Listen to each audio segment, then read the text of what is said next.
Mr. President, let me begin by congratulating you on your election as President of the Council. I assure you of India's full support and cooperation during the 61st session of the Human Rights Council. India began this high-level segment as an elected member of the Human Rights Council. Our mandate reflects the trust and expectations of the international community, especially of partners in the Global South.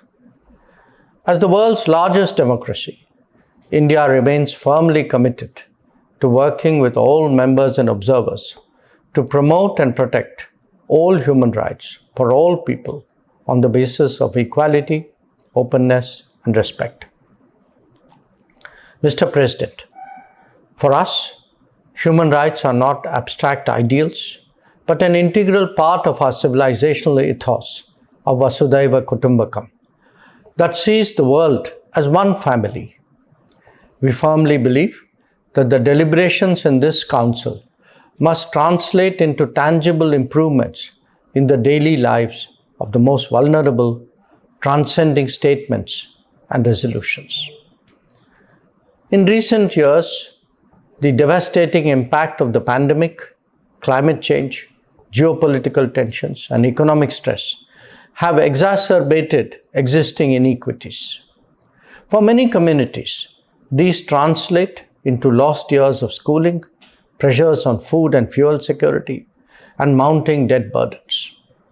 All these erode the promise of human rights and backsliding on the achievement of sustainable development goals. We speak from our experience as a developing country that has known poverty and external shocks and yet has chosen the path of democracy, pluralism, and social justice. India has been investing in developing human capacities at an unprecedented scale.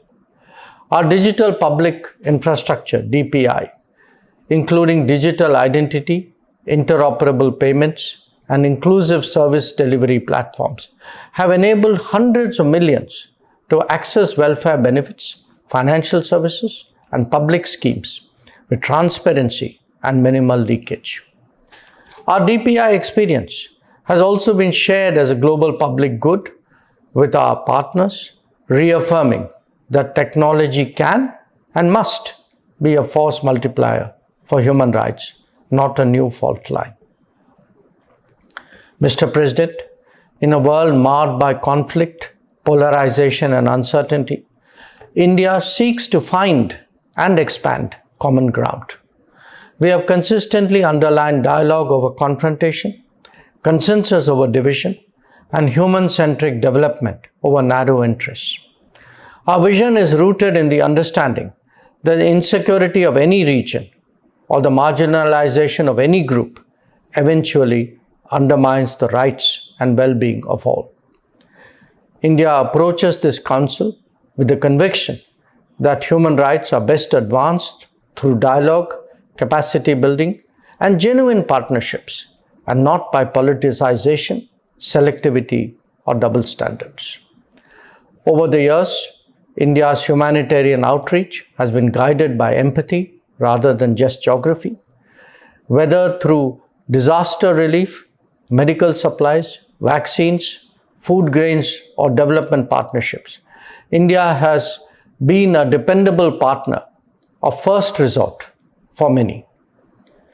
We remain firm and uncompromising, Mr. President, in our opposition to terrorism in all forms and manifestations as well. Terrorism is among the most egregious violations of human rights, and there can be no justification, especially when innocent lives are targeted. Confronting terrorism requires collective resolve, and we look at this Council and to the United Nations at large to advocate zero tolerance for terrorist acts. Mr. President, let me conclude by reiterating India's commitment, drawing on its own democratic experience, to contribute towards the promotion and protection of human rights for all. I thank you.